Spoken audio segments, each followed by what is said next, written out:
The second ever culture coach we've got on the show today is an incredible woman.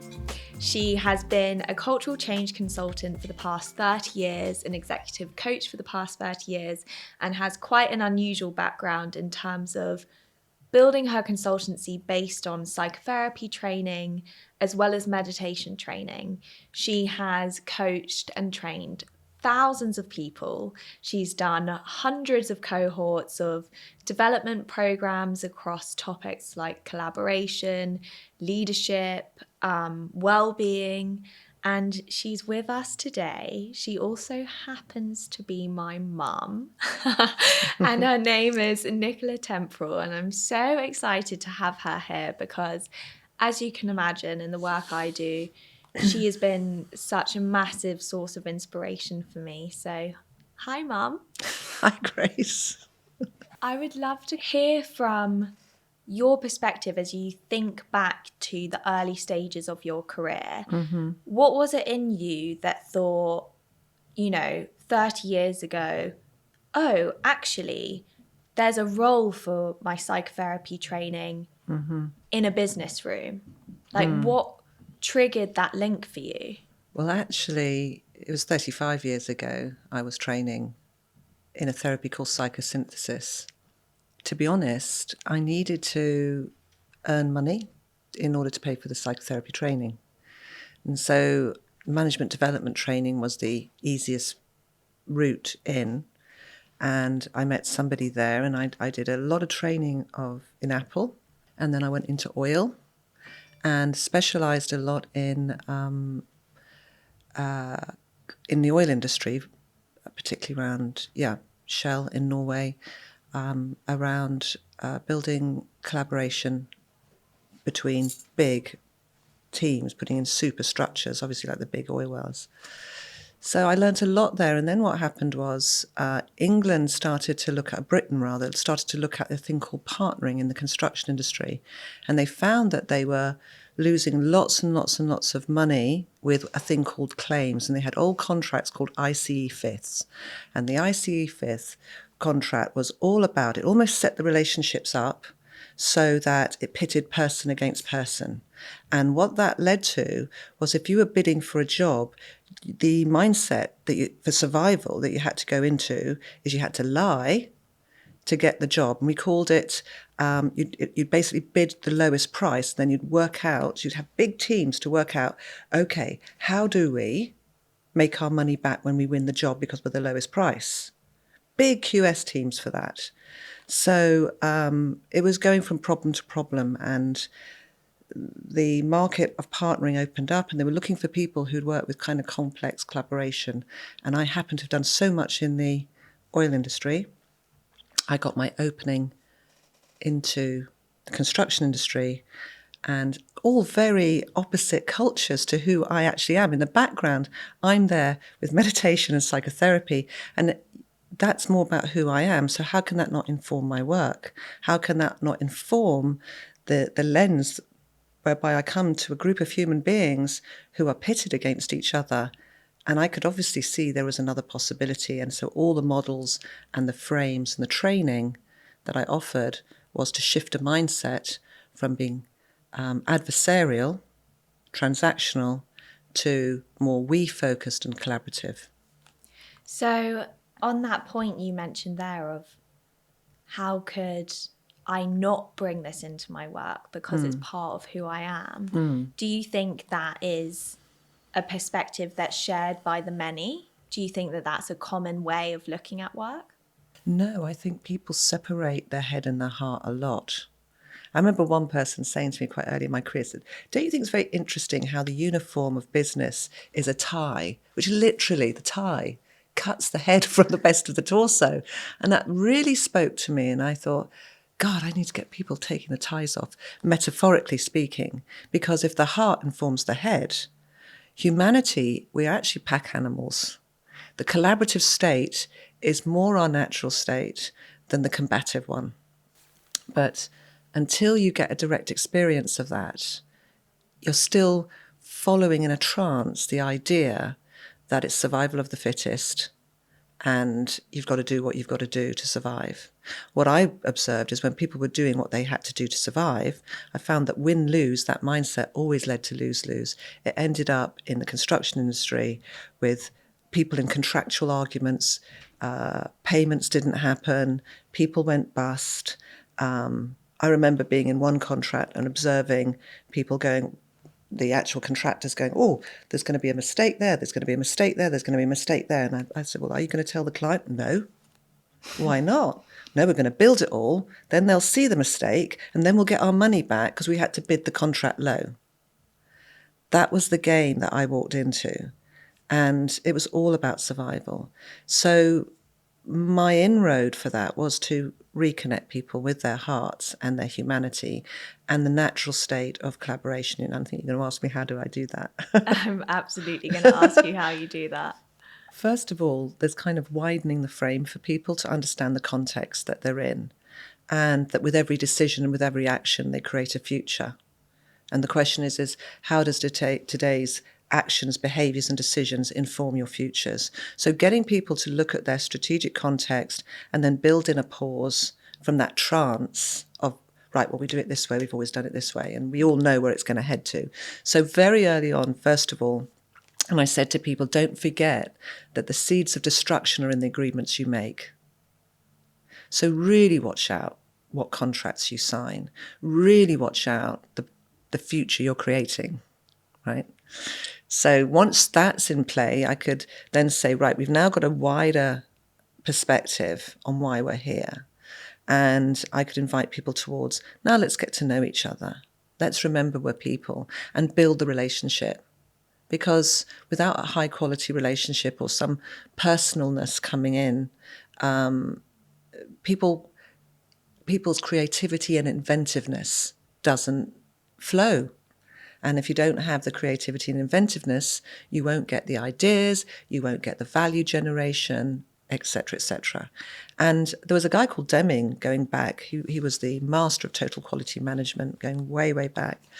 And he said one of the first things you need to do is drive fear out of the organisation. It's one of the biggest obscurations to collaboration. One of the biggest veils that needs to be opened. And so one of the things I used to say to people, if in a workshop I can get you to the point where you can trust someone enough to tell them that you don't trust them, then we're beginning to get authentic with each other. Then we can start building a new ground together that's more informed by our fears, our sensitivities, our transparency. And the pitfall of it is, because we built some great projects over the years, and then late on in the project, some smart ass could come in and go, oh, but if we just do this, we could just get a little bit more juice. Let's drive their price down. Or that would be on the client side. Or on the contractor side, let's just not tell them about that, just to get a little bit more money. And that was the point I would also talk about, just try and intervene and get people early enough that they didn't do that. Because the tendency, the power of that self-preservation. So because I started seeing in projects that it creeps back in and creeps back in and creeps back in, I created a thing called the relationship journey. So that dialogue took place throughout. And of course, you have taken that brilliantly, did something that I couldn't do, and you've taken that, what I call it, blueprint, and you've made it into something incredible like this wallpaper. You really have brought colour and texture and more interest and flow and flair. Well, interestingly, when you say that tendency for it to creep back in, and your solution for that is dialogue. All the way. But why do you think that's a solution? How does that actually help that scenario? If we take it, it's a given, okay, and it's not a human failing that the impulse to protect yourself is going to keep arising as a phenomenon. It just is. We are made up of the fight, flight, freeze, but we're also made up of an angelic heart too that wants to collaborate and be at peace and be at ease. And actually, the most fulfilling that I've witnessed human beings is when they're really connected into the flow of that and that they can relax into it and trust it. And that's where I say innovation really happens in a very, very different way. And people gang up on the problem rather than each other. So I've seen both and I witnessed both. And so you have your kick-off workshops or whatever, and you also train people in the basic skills of collaboration as well, so they get a shared common language. But then somebody like myself traditionally wouldn't see them again, or you just do the kick-off and then you disappear. What I saw was, no, you need, because it's a given that anything can happen that's going to default people back to the comfort zone of self-preservation.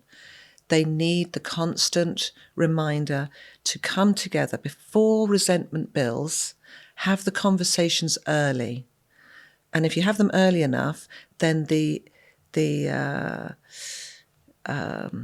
self-preservation vehicle in our psyche doesn't get enough time to grow weeds. It's like weeding your garden, actually. It's probably a good metaphor. Yeah. You know, you really need to stay on top of the weeds. Yeah. And we're all full of seeds of weeds as well as seeds of joy, inventiveness, and, you know, we're both as human beings. I actually really love the way that you just remove the judgment out of this idea that actually it's such a natural tendency to want to protect ourselves. And the more that we can make peace with the fact that that is a reality of being a human being with the ego structure that's developed from a very young age, it's instinctive, it's there.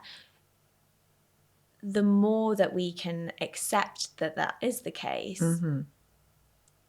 the more of an opportunity there is for actually making wiser decisions from a deeper place that is more connected to our hearts. But I feel there are so many people that don't want to even admit to themselves that they have those kinds of defenses in play, that they have those impulses in play. And that's almost half of the battle.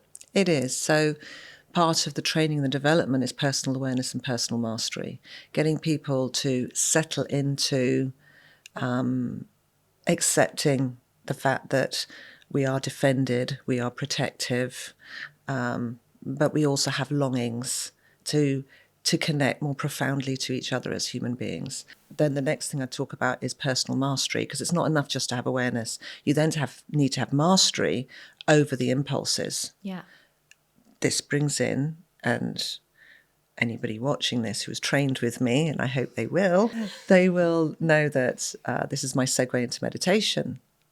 Can we just pause for a moment? Because for people, unlike myself, that have sat in on many a training course with you as the teacher, for people that don't know what personal mastery is, can you provide a definition of the discrimination between personal awareness versus personal mastery? Okay. So right now, in this moment, I'm aware that my heart is beating fast and I feel a bit self-conscious. So there's my self-protection mechanism.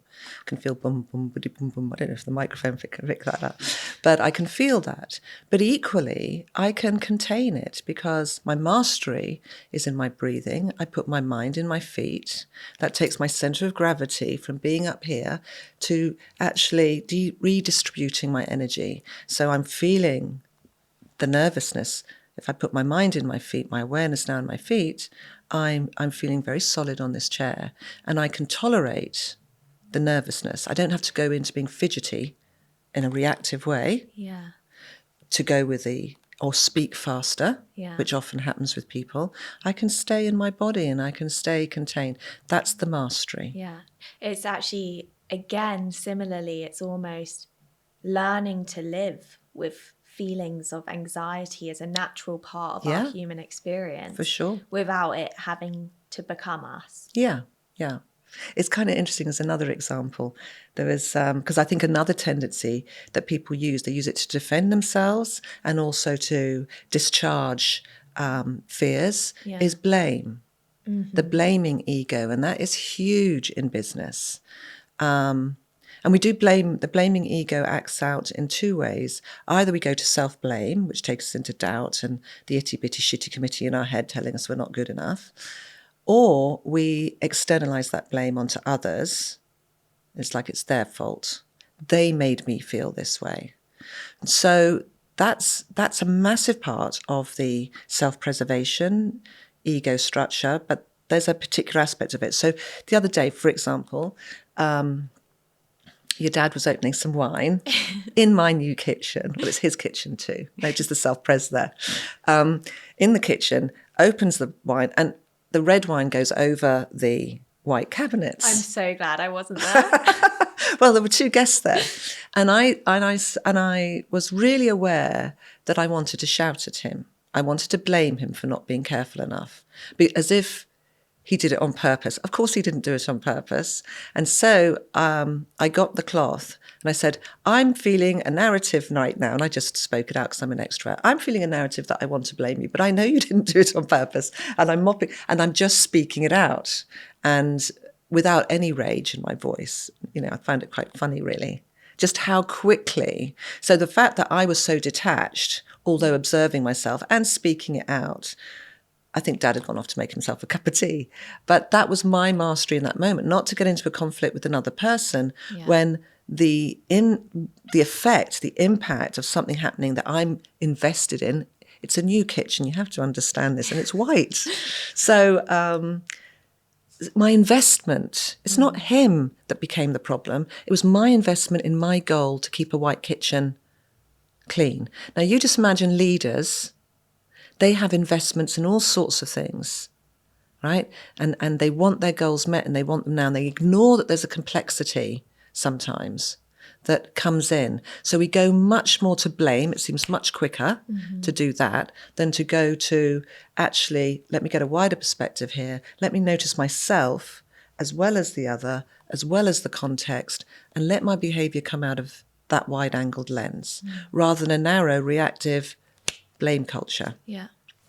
So, we've worked with a lot of breakdowns in projects as well. We call it a breakdown when that blame has become so powerful that even the monitoring of people, like we do,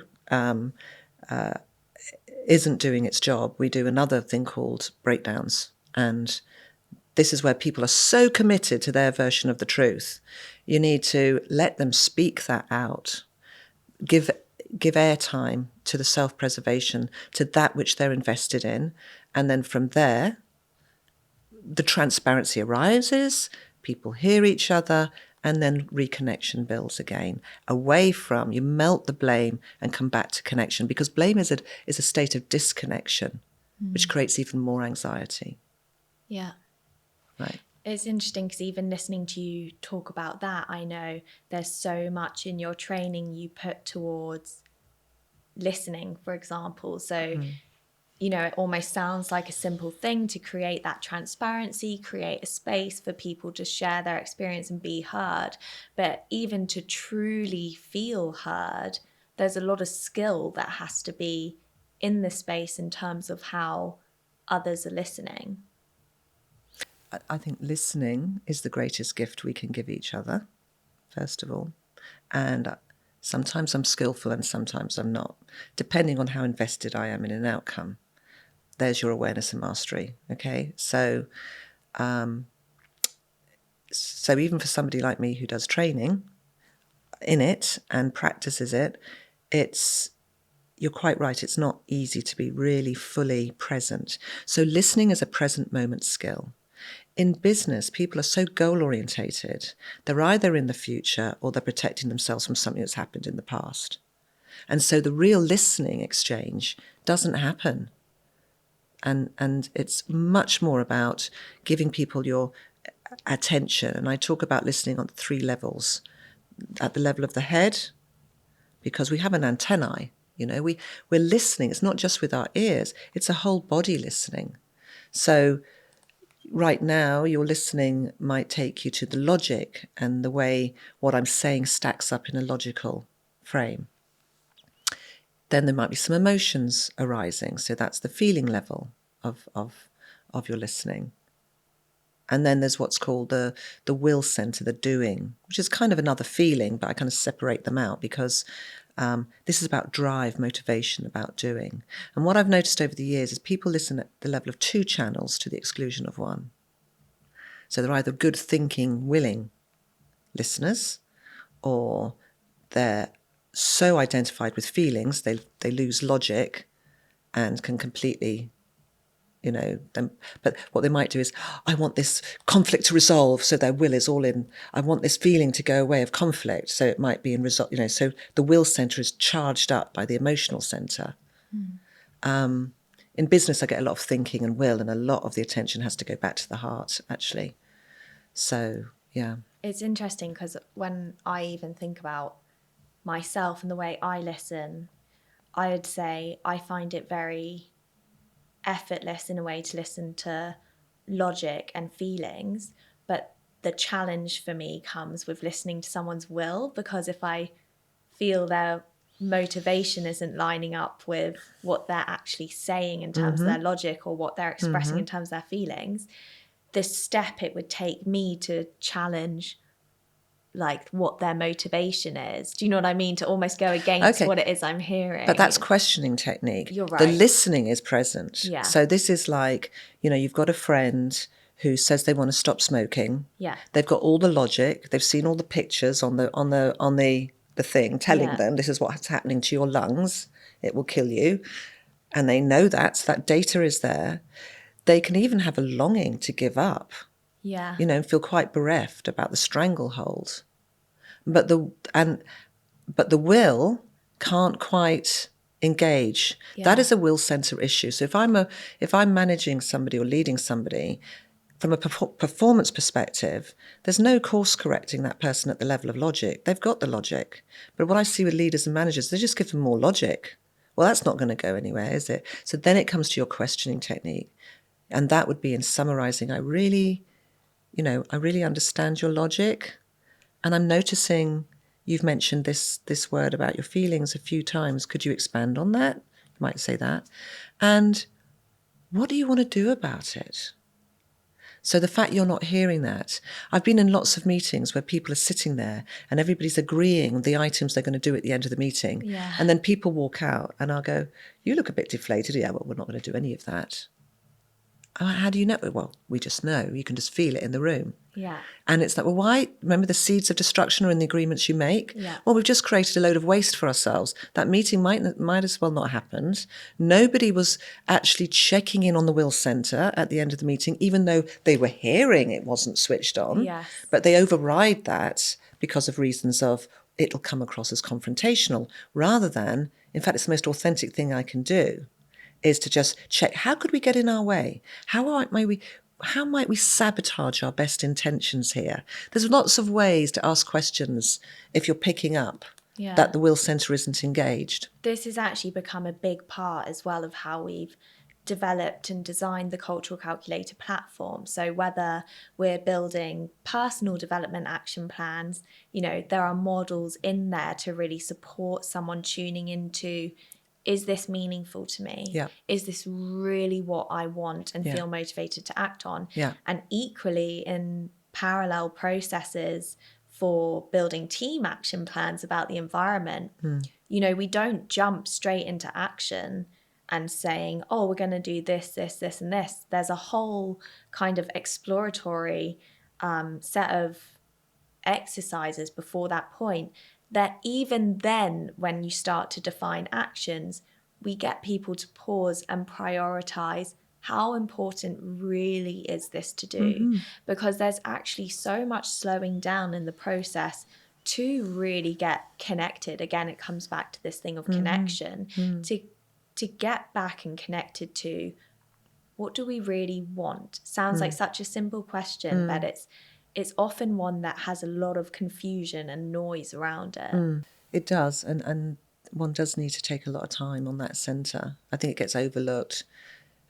We say agreement and alignment is not the same thing. Just agreeing to something glibly is not the same as being truly aligned and getting at the thinking, feeling, willing level behind your movement through life, right? So in terms of being truly aligned, I know earlier you were about to segue into your meditation training and why as well throughout your career and doing this kind of work, it's progressively become, a bigger piece of that pie and more at the center of what you do. So I feel like being truly aligned is quite a nice step into you talking about that a little bit more.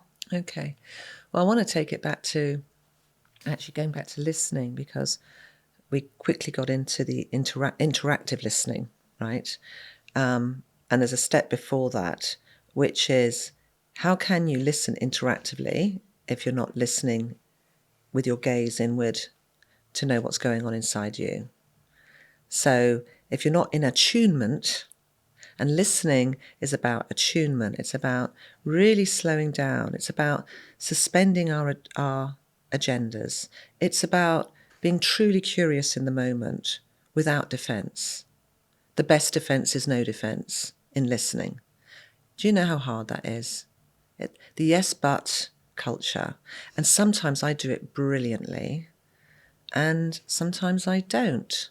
And I can tell you the difference that makes the difference is the investment in something. If you're invested in any way, it will get in the way of curiosity. How can it not? If you've already decided, have you ever tried listening to someone who knows they're right? Have you ever tried listening when you know you're right? 100%. I'm asking the audience, have you ever, just think what happens to your listening when you know that you are right? Notice it completely collapses curiosity. One of the freest, juiciest attributes to being a human being that leads to innovation and expansion and creativity. It also completely takes you out of the present moment, because you're kind of going in there with a direction that you've already decided. So you're no longer truly available to the present moment and what arises. Right. You've gone walkabout with some idea. Yeah. So, meditation does come in here. I'm doing it sort of, it's almost like, so I'm going to bring it back to meditation. To really listen is present moment. It's about giving your attention and curiosity, having presence towards yourself, being able to know when you're not listening. So I have a signal. What happens with me is my eyes start to glaze over. And I realize it's a bit like when you're driving a car and you're at junction 10 and you go, but last time I was aware, I was at junction 14. So what happened in the junctions in between? It's like you suddenly wake up. So I have a signal in me that I start to, I can feel the eye and right, course correct. That tells me I'm not listening.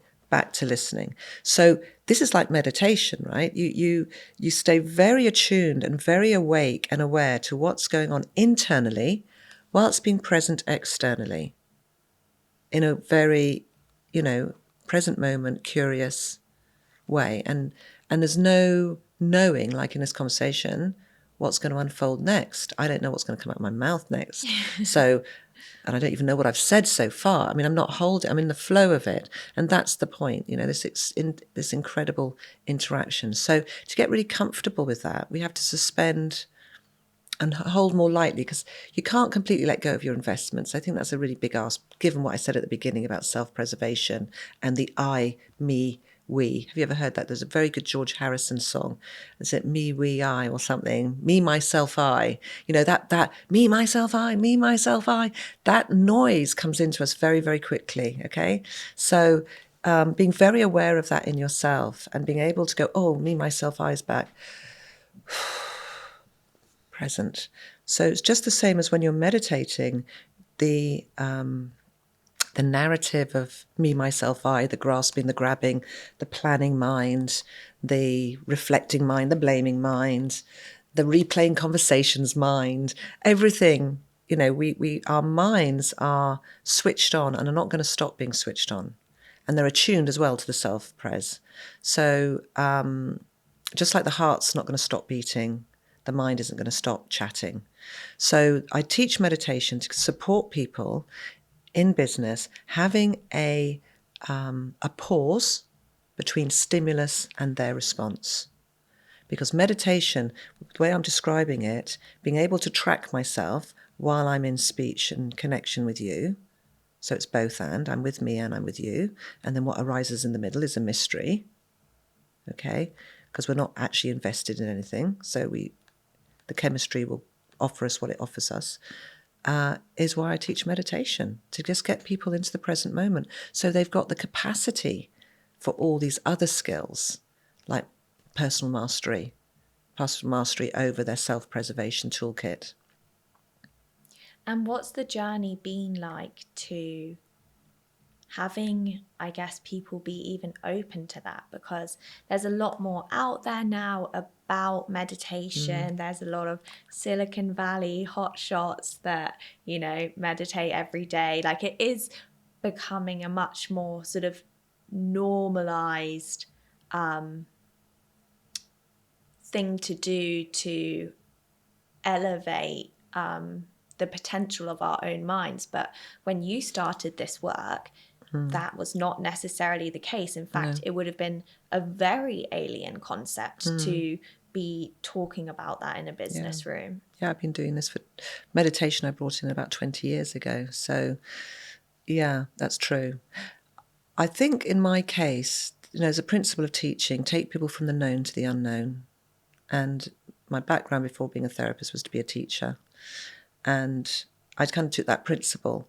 So really being aligned to the client's strategic context, and then helping them see for themselves how they get in their own way with their own reactivity and anxiety, and how they're basically doing their own business by setting up contracts the way they do or making some decisions the way they do, gave me the perfect context to say, look, the best tool I know for slowing down would be this one called meditation. And we need to become Olympic athletes at facilitating ourselves in order to navigate the ups and downs and the complexities of business, or life actually in general.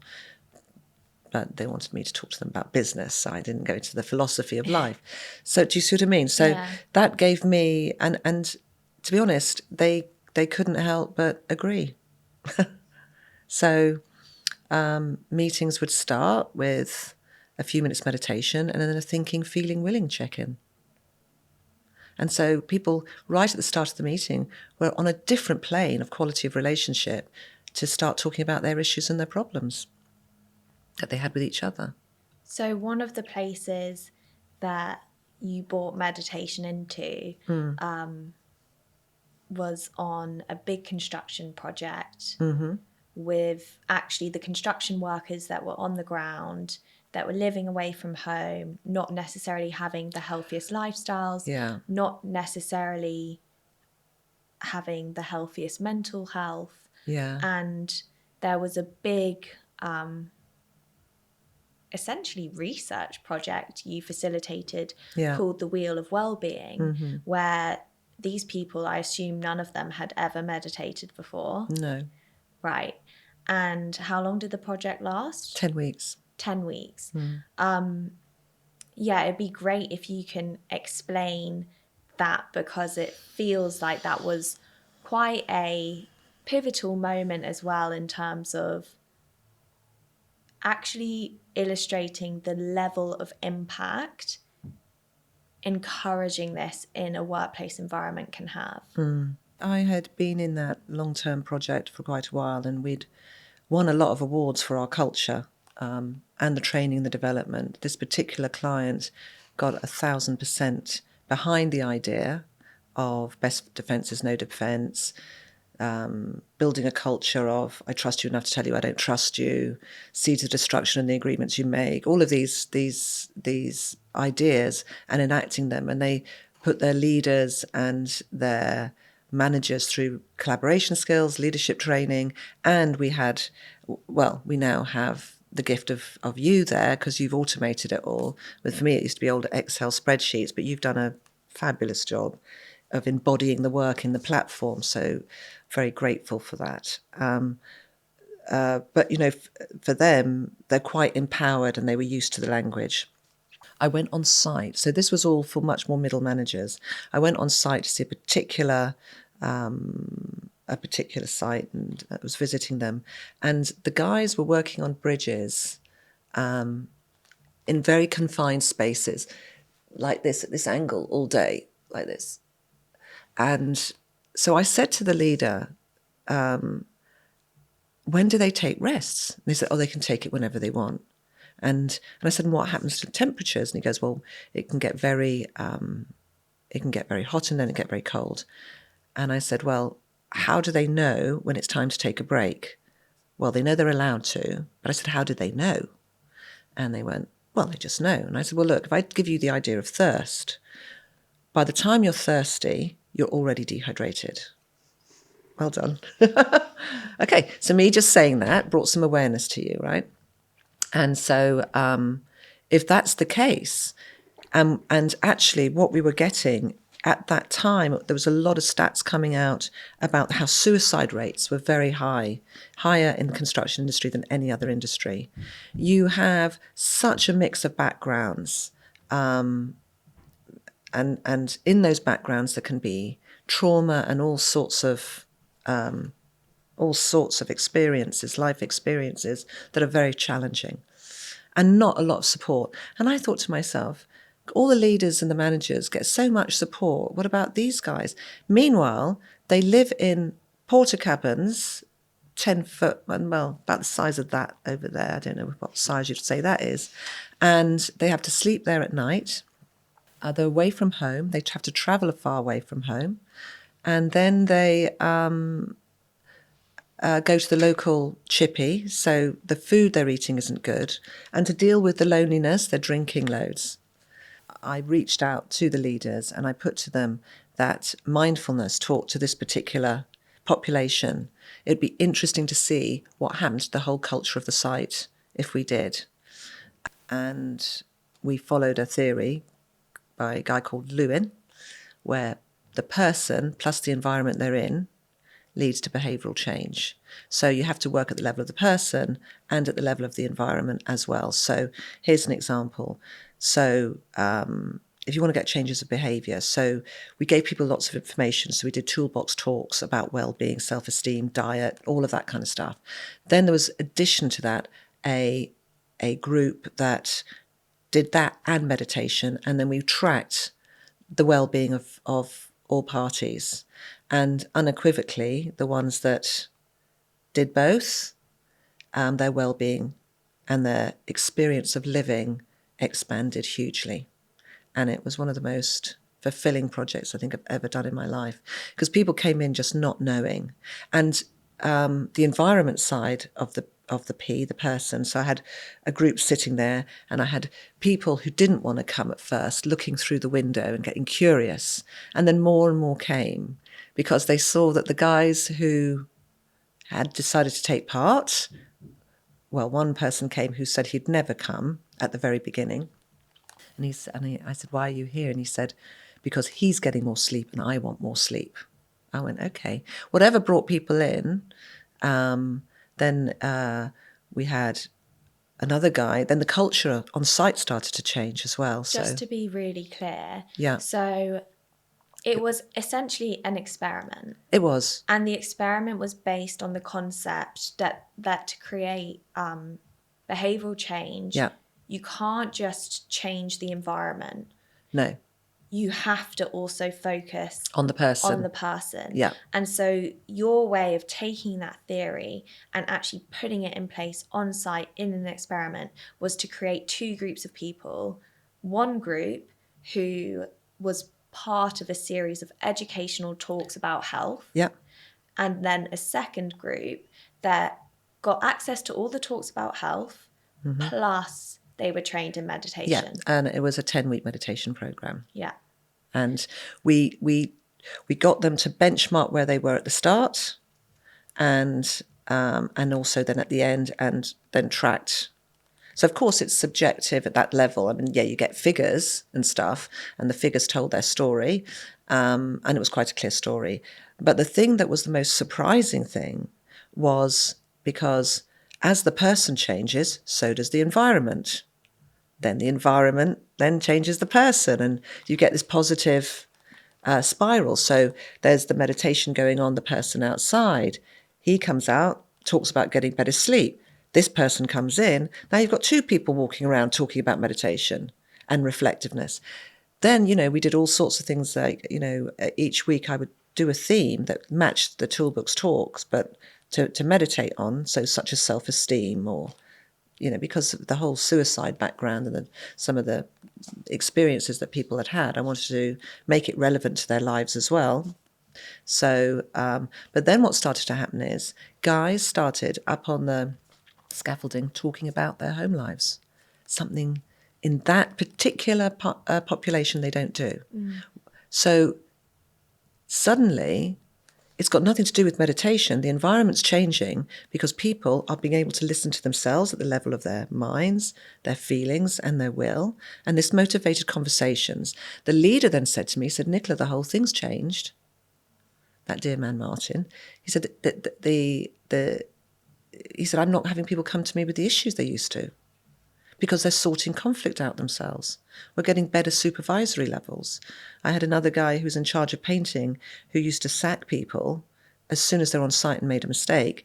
After 4 weeks of meditation, he came up to me and he said to the whole group, he said, I haven't sacked anybody for 3 weeks. It might have been later, it must have been about 6 weeks. So about 3 weeks into him meditating, he goes, I haven't sacked anybody for 3 weeks. And the whole group laughed and went, yeah, you have no idea. He sacks them as soon as they go over a line on a paint. And I said, so what are you doing differently? And he said, I'm talking to them. So he, rather than go to his self-pres perfectionism, reactive, no awareness, the awareness had expanded and the heart had engaged and he was now connecting. And that connection he found for himself led to a better result.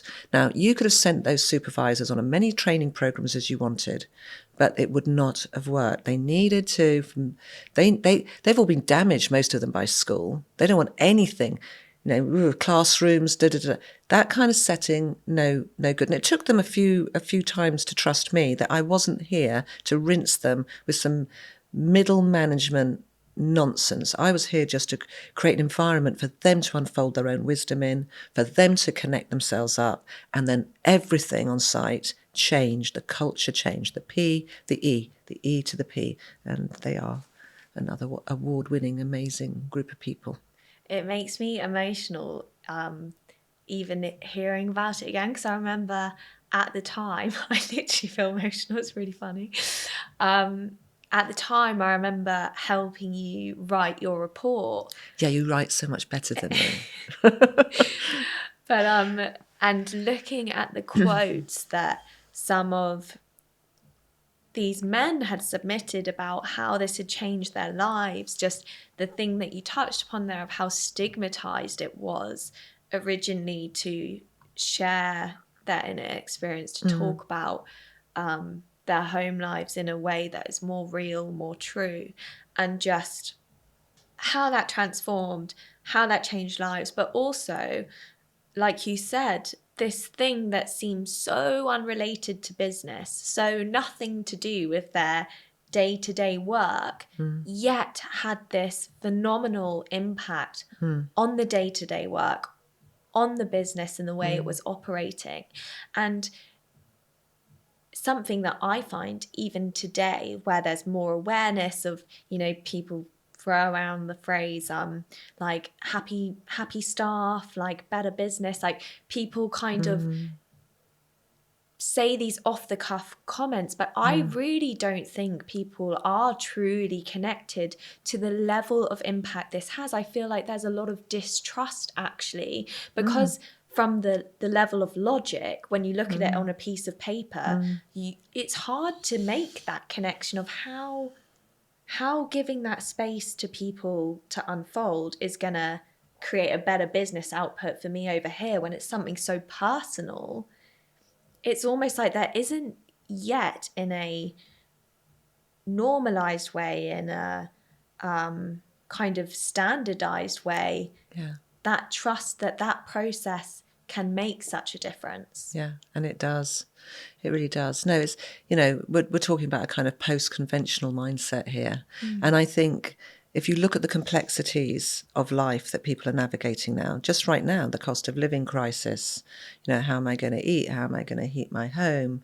How am I going to vote in a, where there's a lot of people feel only two parties to choose from. I mean, it's all too simple for the complexity of the issues, climate change, and we need collaboration now more than ever. And we need mindsets. We need heads and hearts connected. We need to be connected back to our humanity. And we need informing coming from the thinking, feeling. So the doing is informed by, I think it's the heart and the head coming together that creates wisdom. So there needs to be wise action in the world. And we need to create environments, because leaders are all the time thinking they're the doers. I make you do something. No, you create an environment for people to perform in. The question for you is, what kind of environment are you creating? If you're not aware as a leader, the probability is you are transmitting your anxiety, the P affecting the E. Yeah. And you ask yourself, what does anxiety do? Going back to what I said about Deming, drive fear out of the organisation. Yeah. So the more we can create and generate open, transparent, lovely, fluid flow here and now, giving each other our attention. I mean, watching a lot of people now, with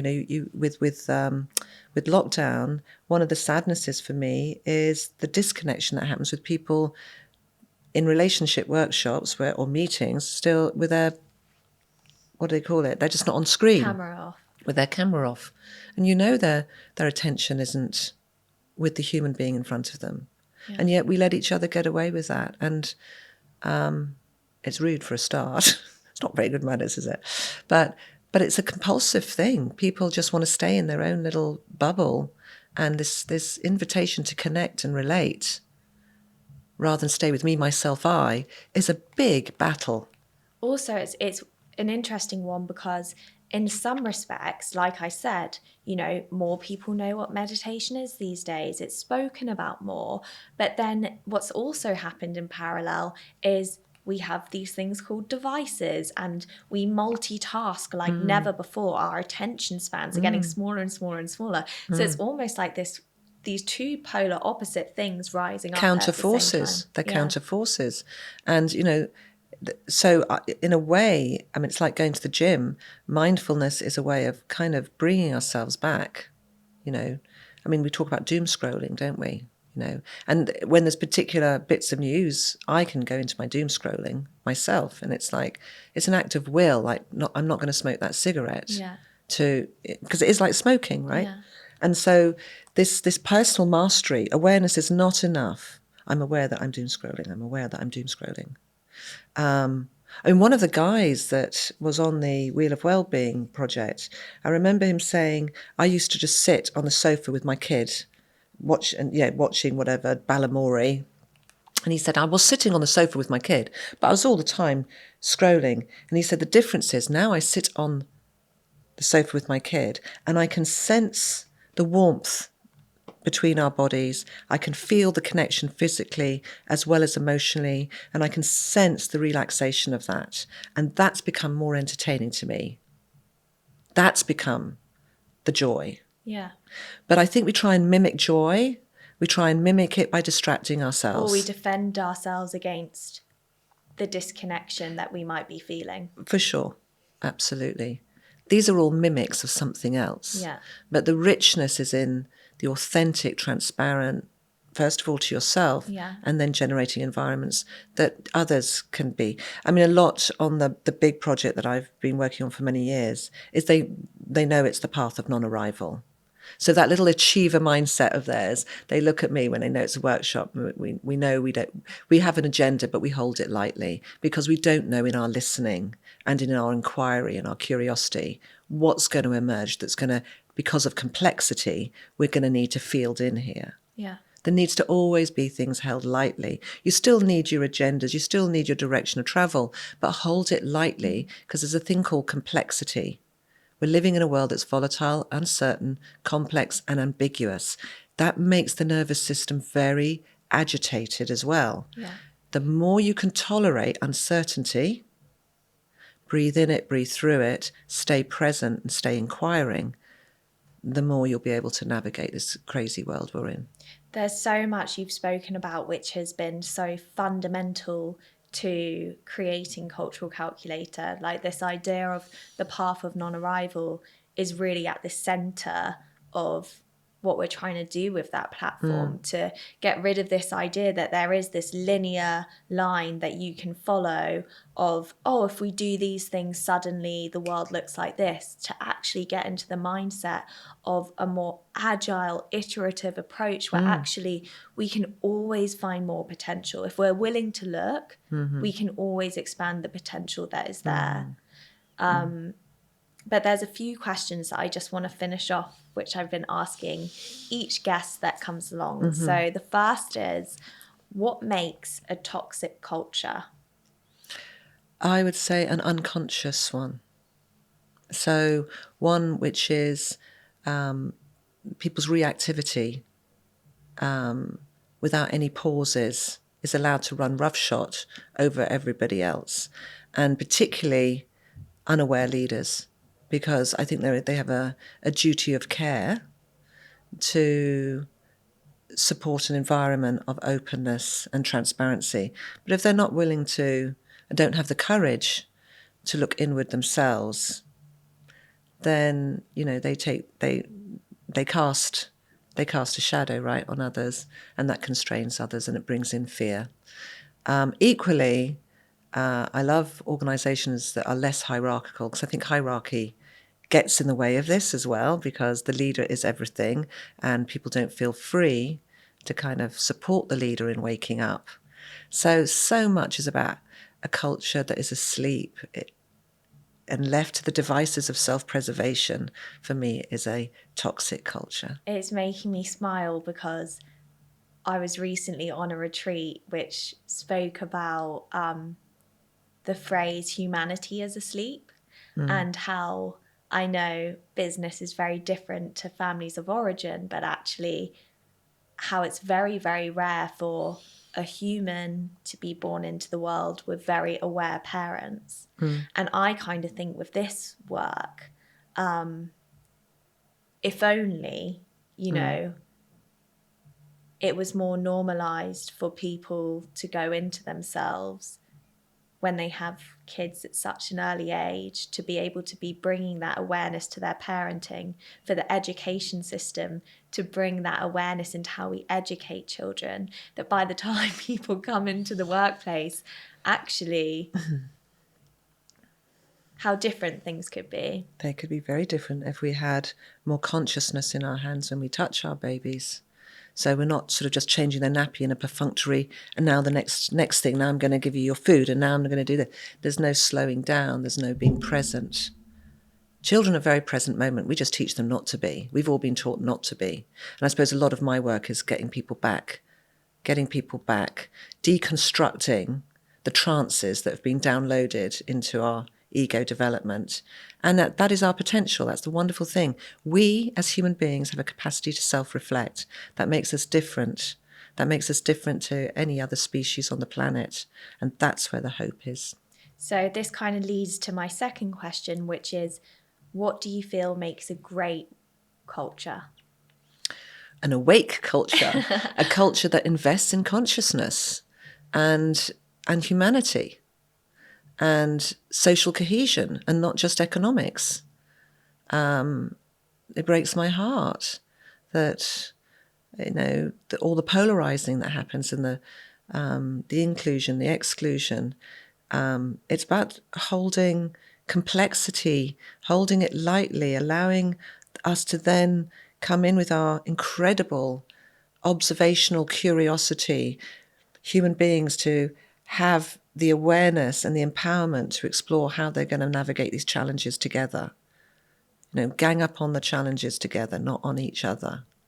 So it's relaxing the ego structure that is hungry, grasping, and scared, the blame culture, the blame ego, becoming aware that they exist because it's part of me as a human being, but it doesn't have to be the puppet master. Awakeness can be the puppet master.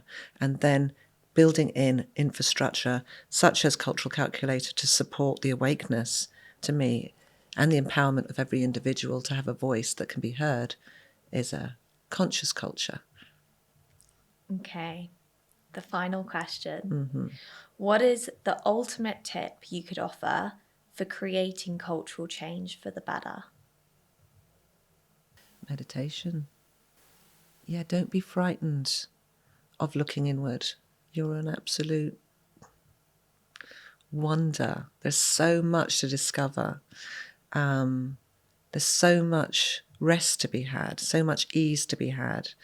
And from that, so much fulfillment with every action you take, creating a life of peace and ease.